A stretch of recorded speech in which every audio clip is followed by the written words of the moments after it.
오늘 우리에게 주시는 하나님의 말씀은 누가복음 3장 23절에서 38절까지의 말씀입니다. 누가복음 3장 23절에서 38절까지의 말씀입니다. 제가 읽도록 하겠습니다. 예수께서 활동을 시작하실 때에 그는 30살쯤이었다. 그는 사람들이 생각하기로는 요셉의 아들이었다. 요셉은 엘리의 아들이요. 그 윗대로 거슬러 올라가면 맏닷, 레이, 멜기, 안나, 요셉, 맏다디아, 아모스, 나홈, 에슬리, 낫게, 맏다디아, 세베인, 요색, 요다, 요하난, 레사, 수룹바벨, 스압디엘, 네리, 멜기, 아띠, 고삼, 엘미담, 에르, 예수, 엘리에제르, 요람, 맏닷, 레이, 시몬, 유다, 요셉, 요남, 엘리야김, 엘리야, 엔나, 맏다다, 나단, 다윗, 이세, 오벳, 보아스, 살라, 나손, 아미나답, 아드멘, 아르니, 헤스론, 베레스, 유다, 야곱, 이삭, 아브라함, 데라, 나홀, 수룩, 루, 멜렉, 에벨, 살라, 가하난, 아바삭, 셈, 노아, 레멜, 무드셀라, 에노, 야렛, 마할랄헬, 가이난, 에노스, 셋, 아담에게 이르는데 아담은 하나님의 아들이다. 아멘.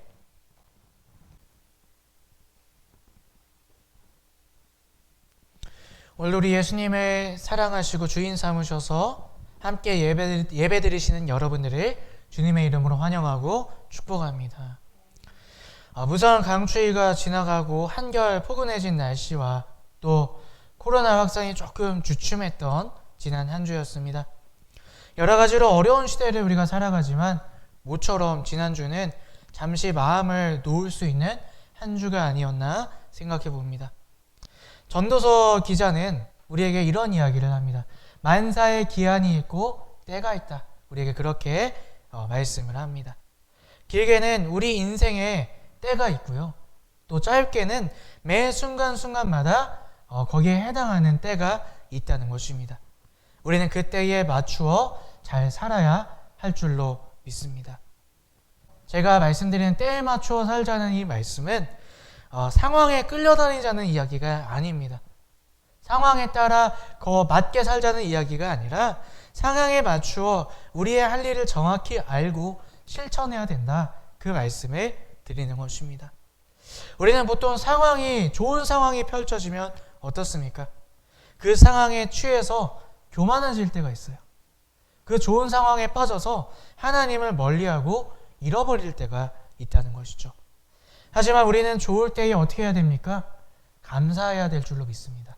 그 좋은 상황을 주신 하나님께 감사하고 또 내가 상황이 좋을 때에 우리의 본분을 다해야겠죠. 우리의 본분은 무엇입니까? 하나님을 더 사랑하고 내 주변의 이웃들을 돌보며 사랑하는 것. 그것이 우리의 본분이라는 것입니다. 또 우리가 좋지 않을 때 어떠한 함정이 빠집니까? 우리가 좋지 않은 상황을 만나게 되면 낙심하게 되고 절망하게 되고 어떻습니까? 하나님을 떠나서 세상의 다른 방법들을 찾으러 나아가게 됩니다. 그러나 우리가 좋지 않을 때에 우리가 해야 될 일은 무엇입니까? 하나님을 더욱더 온전히 바라보아야 할 줄로 믿습니다. 이 세상 가운데 내 인생 가운데 무엇이 가장 중요한지를 확실히 깨닫고 우선순위를 확실히 정해서 우리의 마음과 우리의 모든 것을 하나님께 집중하며 그분 뜻대로 순종하며 살고자 노력해야 할 줄로 믿습니다. 우리 인생은 하나님께서 우리에게 선물로 주신 것인 줄로 믿습니다. 그렇기 때문에 1초라도 우리는 헛되이 보내는 시간이 없어야 한다는 것입니다. 그 모든 시간과 때를 맞추어 주님과 함께 동행하시는 행복한 인생을 사시는 저와 여러분들 되셨으면 좋겠습니다. 2021년을 맞이하여서 이 혼란의 시대에 우리가 넘어지지 않고 우리의 중심을 잡기 위해 우리 지난주부터 누가복음 속에 위로자 되시고 또 사랑을 베푸시고 구원자 되시는 예수님을 우리가 함께 찾아보며 그 은혜를 나누고 있습니다. 그리고 그 은혜를 통해 내 마음 가운데 예수님을 모시고자 우리가 함께 말씀을 나누고 있습니다. 오늘 우리가 읽은 본문은요, 어찌 보면 별 내용이 없는 본문을 저희가 읽은 것처럼 보입니다. 사람들의 이름만 쭉 열거돼 있습니다. 오늘 본문처럼요, 때로는 우리가 성경을 읽다 보면 이런 게 성경에 왜 써져 있지? 라는 의문을 가질 때가 있다는 것이죠. 그러나 여러분, 성경은 하나도 그냥 쓰여진 부분이 없다는 거 여러분 기억하십시오. 성경은 무엇입니까? 하나님의 영감으로, 하나님의 감동으로 쓰여진 책이라는 것이죠. 그러므로 하나도 쓸데없이 이 부분이 여기 왜 있지? 라고 여길 만한 부분은 하나도 없다는 것입니다. 오늘 본문 말씀도 마찬가지입니다. 오늘 본문 말씀도요, 모르는 외국 사람 이름이 쭉 열거된 그 정도 의미가 아니라요, 이것을 통해 우리가 깨달아야 될 은혜가 분명히 숨겨져 있다는 것입니다. 오늘 본문 말씀은 예수님의 족보가 나와 있는 그러한 말씀입니다. 우리나라는 지금 이제 많이 그런 거를 따지지는 않지만 몇십 년 전만 해도요, 집안, 어디 출신이냐 이런 것들을 아주 많이 따졌습니다. 그렇죠? 그래서 왜 결혼하러 가면 이제 남자가 처갓집에 가거나 또 여자가 시댁에 가면 어디 성씨냐 이런 걸 꼭 물어보는 그런 모습이 우리나라에서도 찾아볼 수가 있었습니다. 근데 유대인들도 마찬가지로 그 집안을 되게 중요하게 생각했다고 합니다. 그래서 자기 집안의 조상들의 일을 기록하고 보관하는 것을 매우 중요한 일로 여겼다 그래요. 그래서 구약 성경에도요, 이 족보에 대해서 수차례 나옵니다. 창세기에도 나오고요, 또 룻기에도 나오고요, 역대상에도 이 조상들의 이야기, 이스라엘 조상의 족보가 자주 등장하게 됩니다. 그래서 누가가 이 누가복음을 기록할 당시에 예수님의 족보를 기록하는 것은 매우 중요한 일이었다는 것이죠. 자, 그렇다면 그 시대에는 족보를 기록하는 것, 그것이 중요하게 여겨졌다면 오늘 이 시대에 우리에게는 오늘 본문 말씀인 예수님의 족보가 우리에게 어떤 의미로 다가와야 하는 것일까요? 자, 그런데 우리가 성경을 조금이라도 읽으신 분들이라면 이 예수님의 족보가 오늘 이 본문 말고 다른 것에 또 나오고 있다는 것을 아마 아실 것입니다. 바로 마태복음 1장에도요, 예수님의 족보가 소개되어집니다. 자, 그런데 이 마태복음의 예수님의 족보와 누가복음의 예수님의 족보가 다른 점이 꽤 있다는 것입니다. 무엇이 다를까요? 자, 첫 번째는요, 족보의 나열 순서가 다릅니다. 나중에 여러분 이제 말씀 직접 한번 찾아보시면 좋겠지만요, 마태복음은 어떻습니까? 아브라함부터 위로 내려가, 위에서부터 아래로 내려갑니다. 근데 누가복음, 오늘 우리가 읽었던 본문은 어떻습니까? 예수님으로부터 위로 올라가요. 네. 족보의 나열 순서가 다른 것을 우리가 보게 됩니다. 또한 족보에 등장하는 인원수도 달라요. 네. 아브라함부터 예수님까지 인원수와 또 예수님부터 아브라함까지의 마태복음, 누가복음의 인원에 나타나는 조상의 수가 다르다는 것입니다. 또한 등장하는 이름이 다르다는 거예요. 단적으로 예를 한번 보여드리도록 하겠습니다. 자, 오늘 본문 말씀 누가복음 3장 23절 말씀을 우리 함께 읽어보도록 하겠습니다. 예수께서 활동을 시작하실 때에 그는 30쯤이었다. 그는 사람들이 생각하기로는 요셉의 아들이었다. 요셉의 헬리의 아들이요. 자, 여기서 누가는 요셉이 헬리의 아들이라 이렇게 소개하고 있습니다. 그런데 마태복음에 똑같은 부분 다르게 이야기를 하고 있습니다.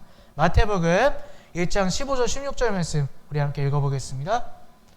엘리옷은 엘르야사를 낳고 엘르야사는 마탄을 낳고 마탄은 야곱을 낳고 야곱은 마리아의 남편 요셉을 낳았다. 마리아에게서 그리스도라고 하는 예수가 태어났다. 자, 분명히 다르죠. 누가복음에서는 어떻습니까? 헬리가 요셉을 낳고 요셉이 예수를 낳았다 말하지만 마태복음에서는 야곱이 요셉을 낳고 요셉이 예수를 낳았다. 그렇게 이야기하고 있습니다. 이 밖에도요, 또 여러 가지 부분에서 이름이 서로 다른 부분을 찾을 수가 있다고 합니다. 이게 어떻게 된 일일까요? 자, 이것에 대해서 여러 성경학자들의 많은 견해들이 있습니다. 첫 번째로는요, 마태는 아마 이 요셉, 아버지, 예수님의 육적인 아버지의 족보를 아마 썼을 것이다. 그리고 누가는 예수님의 어머니인 마리아의 족보를 썼을 것이다. 그렇게 주장하는 학자들도 있고요. 또 다른 학자들은 이스라엘 문화에서 그 힌트를 찾습니다. 이스라엘은 독특한 문화가 하나 있었습니다. 뭐냐면요, 첫째 형이 어떤 여성과 결혼을 해서 아이를 낳지 못하고 죽게 되면요, 그 형 동생인 둘째가 그 형수와 결혼을 해서 그 형의 대를 이어야 하는 그런 문화가 있었다는 거예요. 그래서 성서학자들이 생각하기에 아마도 이 야곱이 첫째 형이었을 것이고, 이 야곱이 아이를 갖지 못하고 죽었기 때문에 이 동생이었던 헬리가 야곱의 부인과 결혼을 해서 대를 잇지 않았을까, 그렇게 추측을 한다는 것이죠. 자, 하지만 정확히 그 답이 뭔지는 아무도 알 수가 없습니다. 왜 마태와 누가의 족보가 다른지는 우리가 알 수 없다는 것이죠. 자, 그렇다면 성경 말씀이 틀린 것일까요? 지어낸 이야기일까요? 그렇지 않다는 것입니다. 우리가 성경을 읽을 때에 조심해야 되는 부분들이 있습니다. 내 이성과 내 생각으로 이해하려고 해서는 안 된다는 것입니다. 성경에는요, 우리가 상식적으로 봤을 때, 이성적으로 봤을 때 틀린 부분들이 분명히 존재해요. 아니, 여기서는 이러는데 이게 역사적으로 다른 것 같은데, 여기서의 내용과 저기서의 내용이 앞뒤가 안 맞는 것 같은데, 이해가 되지 않는 부분들이 있다는 것입니다. 하지만 내가 이해할 수 없다고 해서 그것이 거짓말이다, 틀린 것이다 라고 말하는 것은 상당히 교만한 생각이라는 것이에요. 왜냐하면 우리는 그 시대적 상황, 그 문화, 그 사회적 모습을 우리가 알 수 없기 때문입니다. 왜 상이할 수밖에 없고 왜 다를 수밖에 없는지 우리는 완전히 알 수 없기 때문에 우리의 이성으로 이해가 되지 않는다고 해서 그것이 가짜고 틀리다고 절대로 말해서는 안 된다는 것입니다. 그리고요, 우리가 또 한 가지 기억해야 될 것은 우리가 성경을 왜 읽어야 되는지 우리가 분명히 아셔야 한다는 것입니다. 성경은 신문 기사가 아닙니다. 역사책이 아니에요. 사실을 적어놓은 보도자료가 아니라는 것입니다. 심지어 요즘에 어떻습니까? 그 신문 기사, 그 기사도 가짜뉴스가 있죠. 또 역사도 어떻습니까? 승자의 관점에서 기록되어졌기 때문에 그것을 정말 100% 사실이라고 말할 수 없습니다. 근데 성경은 더더욱 그렇습니다. 성경은 사실을 있는 그대로 기록해 놓은 그런 책이 아니라는 것입니다. 성경은 신앙 고백의 책입니다. 영적으로 우리가 무언가를 깨닫기 위해 읽는 책이 바로 성경이라는 것입니다. 그러므로 마태도 누가도요, 있는 그대로의 사실을 적어놓는 것이 아니라 자신이 그 책을 통하여서 사람들이 예수 그리스도에 대해서 깨닫고 알기를 바라는 것들이 있었기 때문에 바로 마태복음과 누가복음을 지었던 것이라는 말입니다. 예수님에 대해서 전하고 싶은 이야기가 있었다는 거예요. 그렇다면 그것이 무엇이었을까요? 먼저 마태복음은요, 예수님은 유대의 왕, 유대인의 왕, 메시아라는 것을 마태가 전하기를 원했습니다. 그래서 이 예수님의 족보를 마태복음 1장 맨 첫 번째에 그 족보를 집어넣습니다. 그리고요, 왕의 계보를 따라서 이스라엘 다윗 왕부터 해서요, 다윗 왕의 계보를 따라서 예수님이 그 후손임을 정확하게 보여줍니다. 그렇다면 누가는 무엇을 말하고 싶었던 것일까요? 첫 번째는 예수님도 우리와 똑같은 온전한 사람이었다는 것을 이 누가는 이 족보를 통해 우리에게 이야기하고 싶었던 것입니다. 누가복음을 기록할 당시에 초기 기독교에 많은 문제가 있었습니다. 우리가 너무나 잘 아는 것처럼 로마로부터의 박해도 있었고요. 또 유대인들로부터의 박해도 있었습니다. 근데 그거와 필적할 정도로의 큰 문제가 하나 있었습니다. 그것은 바로 이단들이 많았다는 것이죠. 예수님에 대한 그런 교리를 왜곡시키는 그런 이단들이 많이 있었다는 거예요. 근데 그 중에서도요, 가연설을 주장하는 이단들이 있었습니다. 자, 가연설이 뭐냐? 예수님이 사실은 인간이 아니었다는 거예요. 그냥 예수님이 인간인 척 마치 이렇게 진짜 사람은 아니고 사람처럼 보이는 어떤 형상으로 왔다가 십자가만 지시고 구원만 시켜주시고 올라갔다는 그런 주장을 펼치는 이단들이 있었다는 것입니다. 무엇을 말합니까? 예수님의 인성을 무시하는 거예요. 예수님은 인성이 없었다는 것을 주장하고 있었다는 것입니다. 누가는 바로 이러한 이단에 맞서 기독교의 신앙을 확실히 지키고 싶었을 것입니다. 그래서 오늘 본문 말씀에도 나오지만요, 23절 우리 다시 한번 읽어보도록 하겠습니다. 예수께서 활동을 시작하실 때에 그는 30쯤이었다. 그는 사람들이 생각하기로는 요셉의 아들이었다. 요셉은 헬리의 아들이요. 자, 여기 밑줄 친 부분을 보시면 누가가 뭐라고 이야기하고 있습니까? 그는 사람들이 생각하기로는 요셉의 아들이었다. 이것을 의역해서 말씀을 드리자면 여러분들도 알겠지만 예수님은 요셉의 아들이십니다. 이렇게 말하는 거예요. 바로 예수님의 인성을 부정하는 이단들에게 맞서서 예수님은 참 사람으로 오신 거 여러분 아시잖아요. 요셉의 아들인 거 아시잖아요. 그렇게 말하고 있었다는 것이죠. 예수님은 인간인 척 흉내를 내신 그런 신이 아니라 참 인간으로 우리와 함께 인생의 문제를 겪으시고 또 그들을 구원하심으로 참 우리의 구원자가 되셨다는 것을 누가는 이 족보를 통해 우리에게 알리고자 했던 것입니다. 이것이 오늘 우리가 족보를 통해 우리가 깨달아야 될 하나님의 은혜인 줄로 믿습니다.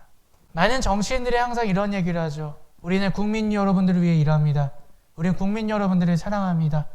하지만 얼마 전에 꽤 오래된 이야기 같지만요, 어떤 한 국회의원이 어떤 정치인이 버스 요금이 얼마인지를 몰라서 많이 질타를 받았던 적이 있습니다. 또 어떻습니까? 어떤 큰 재해나 수해나 이런 일들이 일어나거나 또 연말 연시가 되면 어떻습니까? 정치인들이 앞다퉈 그 어려운 곳에 찾아가서 이렇게 돕고 있는 모습을 사진으로 찍습니다. 근데 정말 끝까지 그들을 돕고 평소에도 어려운 자들을 돌보는 정치인은 찾아보기 힘들죠. 무엇입니까? 정치인들은 입으로만 떠드는 경우들이 많다는 거예요. 흉내만 내는 경우들이 많이 있다는 것입니다. 근데 예수님도 정말 흉내만 내신 것일까요? 인간의 모습으로 살짝 인간처럼 오셨다, 하늘로 올라가신 그런 분이실까요? 누가복음은 이 예수님의 족보가 예수님이 세례를 받으셔서 성령이 임하시는 부분 뒤와 또 예수님께서 광야에서 마귀에게 시험을 받으시기 전에 이 예수님의 족보를 배치해 놓았습니다. 왜 이 부분에 예수님의 족보를 놓았을까요? 우리가 얼핏 생각하다 보면요, 예수님께서 마귀에게 시험 받으실 때를 예수님은 예수님이시니까 잘 이겨내셨겠지라고 착각할 때가 있다는 거예요. 아, 예수님이 성령님과 함께 계셨다며 예수님은 신이잖아. 그러니까 마귀에 이길 수 있겠지 라고 생각할 수가 있다는 것이죠. 근데 정말 예수님이 시험을 그렇게 쉽게 이기신 것일까요? 절대 그렇지 않다는 것입니다. 예수님은 온전한 인성을 우리와 같은 사람의 모습으로 그 시험을 감당하셨다는 거예요.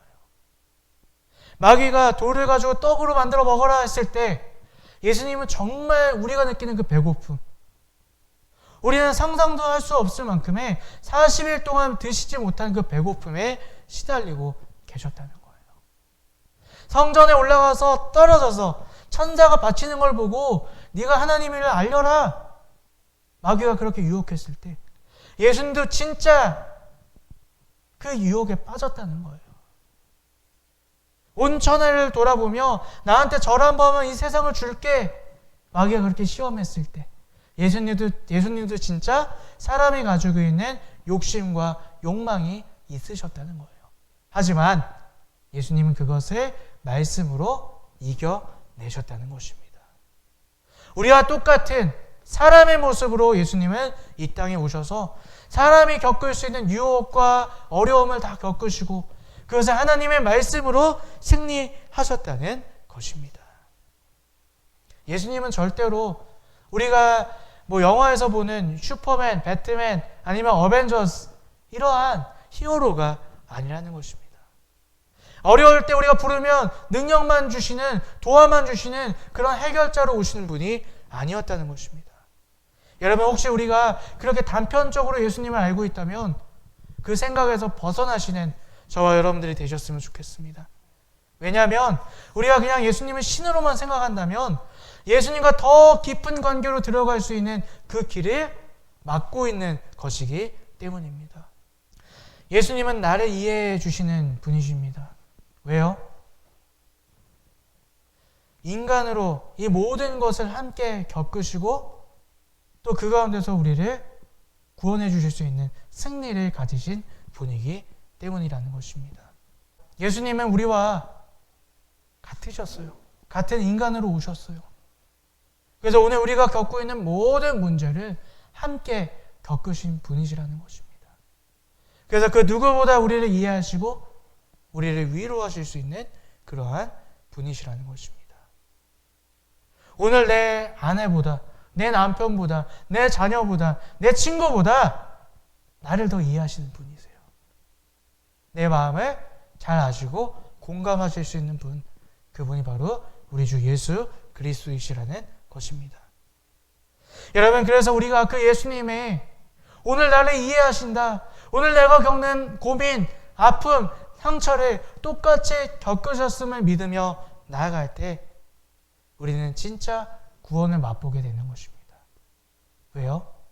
예수님도 우리와 함께 그 아픔과 어려움을 겪으셨지만 예수님은 승리하셨기 때문이라는 것입니다. 이게 바로 진짜 구원받음을 우리가 깊게 깨닫는 것이라는 말입니다. 우리 코로나 시대에 얼마나 어려우십니까? 사람들 말로 우리 사회에서, 우리 생활에서 없어지기까지 올해도 아마 어렵지 않겠나 사람들이 그렇게 이야기를 합니다. 그래서 많은 사람들이 이제는 우울감에 빠져 있어요. 또 침체된 생활 가운데 살아갑니다. 여전히 미래에 대한 두려움과 걱정 가운데 살아갑니다. 근데 여러분, 예수님이 우리의 이 마음을 이해하실까요? 예수님은 이해하신다는 거예요. 우리같이 나약한 육신의 옷을 입고 사셨기 때문에 예수님은 오늘 우리를 아신다는 거예요. 예수님도 굶주려 보셨어요. 내일 일을 알지 못하여서 어떻게 해야 될까? 물론 예수님은 걱정하지 않으셨지만 그 마음이 어떤 마음인지 아신다는 거예요. 나와 함께 내 마음을 아시는 그 예수님, 우리의 이 코로나 시대에 그 인간으로 오셨던 예수님을 더욱더 붙잡는 여러분들 되셨으면 좋겠습니다. 사람한테 위로받으려고 하지 마시고요. 세상의 재미로 위안을 받으려고 하지 마시고요. 나를 잘 이해하시는, 나와 함께 하시는 그 예수님을 통해 참 위로를 얻으시고 새 힘을 얻으시는 저와 여러분들 되셨으면 좋겠습니다. 오늘 누가복음의 이 족보를 집어넣음을 통해 우리에게 하고 싶었던 두 번째 이야기가 있습니다. 그것은 바로 예수님은 유대인의 메시아로 오셔서 온 세계의 구원자가 되셨다는 것을 말하고 싶었던 것입니다. 우리 오늘 본문 말씀 38절 말씀, 우리 마지막 절이죠. 38절 말씀을 함께 읽어보겠습니다. 에노스 셋 아담에게 이르는데 아담은 하나님의 아들이다. 아멘. 오늘 누가는요, 마태와 달리 마태복음의 족보는 아브라함에게서 끝납니다. 아까도 말씀드렸다시피 마태복음은 예수님이 메시아이다, 유대인의 왕이다, 이것을 말하기 위해서 유대인의 시작이었던 아브라함에게서 끝납니다. 하지만 누가는 이 족보가 어디까지 가나요? 하나님한테까지 올라간다는 것입니다. 바로 예수님은 유대인만의 예수님이 아니라는 것을 말하고 있는 것입니다. 어찌 보면 오늘 그리스도인으로 살아가는 우리들에게는 너무나 당연한 이야기일 수 있을 것입니다. 하지만 이것은 엄청난 은혜라는 것입니다. 하나님은 이 세상의 주인 되시지만 구약시대의 하나님은 이스라엘의 하나님이셨습니다. 이스라엘 민족을 모델로 삼으셔서 그 민족을 택하시고 그들에게 복을 주시고 그들의 이집트의 노예로부터 구출하셔서 하나님의 민족으로 세우셔서 온 열방에 하나님을 전하시게 하려는 큰 계획을 갖고 계셨어요. 그래서 유대인 말고 나머지 이방인들은 그저 야만인, 죄로 심판받아 죽을 수밖에 없는 그러한 변방의 이방인에 불과했다는 것이죠. 그래서 에베소서는 이렇게 이야기를 하고 있습니다. 에베소서 2장 12절 13절 말씀 우리 함께 읽어보겠습니다. 그때에 여러분은 그리스도와 상관이 없었고 이스라엘 공동체에서 제외되어서 약속의 언약과 무관한 외인으로서 세상에서 아무 소망이 없이 하나님도 없이 살았습니다. 여러분은 전에는 하나님에게서 멀리 떨어져 있었는데 이제는 그리스도 예수 안에서 그분의 피로 하나님께 가까워졌습니다. 바울 사도도 이렇게 고백했어요. 우리가 전에는 하나님과 무관한 사람이었대요. 그냥 우리 욕심대로 내 마음대로 살다가 저주받아 죽을 수밖에 없는 이방인이었다는 거예요. 하나님은 이스라엘의 하나님이었다는 거예요. 우리가 혹여나 하나님을 믿고 싶었으면 제사와 할례와 율법을 철저히 지키고 유대교로 개종을 해서 그 모든 것들을 지켜야 겨우 나아갈 수밖에 없는 그런 이방인에 불과했다는 것입니다. 그러나 예수님께서 오셔서 우리를 위해 죽으심으로 율법과 제사와 할례 없이도 예수 이름을 의지하고 하나님께 나아갈 수 있는 그 구원의 길을 온 인류에게 열어주셨다는 것입니다. 이것이 오늘 우리에게 너무나 큰 은혜가 되어야 할 줄로 믿습니다. 이것을 믿는 것이 바로 기쁜 소식, 복음을 믿고 우리가 감사함으로 나아갈 수 있는 가장 큰 은혜라는 것입니다. 여러분 정말 예수님이 오심에 대해 십자가 지심에 대해 정말 깊이 감사하고 계십니까? 저는 영화를 좋아합니다. 근데 제가 보는 영화 중에 이러한 대사가 있어요. 호의가 계속되면 권리인 줄 안다. 이 유명한 대사죠. 오늘 우리가 그리스도인으로 있는 것이 우리가 예수 이름으로 하나님 앞에 나아가서 예배할 수 있고 기도할 수 있는 것이 엄청난 은혜임에도 불구하고 우리가 그것을 너무나 값싼 은혜로 아무것도 아닌 걸로 생각하며 살고 있지는 않는지 우리가 돌아보아야 할 줄로 믿습니다. 오늘 우리가 예배할 수 있게 하기 위해서 예수님께서 죽으셨어요. 오늘 우리가 예수 이름으로 기도할 수 있게 하기 위해서 예수님께서 그 모든 고통을 인간의 몸으로 겪으시고 십자가에서 죽으셨다는 것입니다. 오늘 우리가 예배할 수 있는 은혜, 기도할 수 있는 그 귀한 은혜가 여러분 마음 가운데 회복되어 주기를 주님의 이름으로 축원합니다. 그럴 때 우리는 어떤 상황에서도 예배할 수 있고 기도할 수 있다는 거예요. 그 예배로, 그 기도로 예수님께서 주시는 그 은혜를 누리며 또 새 힘을 얻으며 그 능력으로 우리가 이 어려운 시대를 살아갈 수 있다는 것입니다. 여러분, 그 예수님의 십자가의 은혜가 여러분 마음 가운데 진정으로 회복되어져서 예배드림이, 기도할 수 있음이 너무나 감사할 수 있는 저와 여러분들이 되셨으면 좋겠습니다. 오늘 우리 예수님의 족보를 통해 큰 은혜가 있기를 주님의 이름으로 축복합니다. 예수님께서 사람으로, 온전한 사람으로 이 땅 가운데 오셔서 우리가 겪는 모든 어려움과 아픔과 두려움과 슬픔을 겪으셨어요. 그래서 오늘 내 문제를 가장 잘 이해해 주시고 가장 잘 공감해 주시고 또 그 문제 가운데 해결의 길을 열어주실 수 있는 분, 그분이 우리 예수님이시라는 것 여러분 꼭 깨달으시고 우리가 어렵고 힘들 때에 그분을 통해 위로움을 받으시는 저와 여러분들이 되셨으면 좋겠습니다.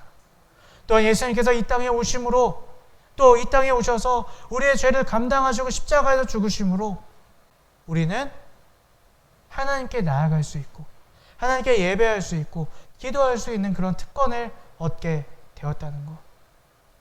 그래서 우리가 아무리 세상 가운데 어려운 일이 있다 하더라도 그 예수의 이름으로 우리는 이겨낼 수 있다는 것.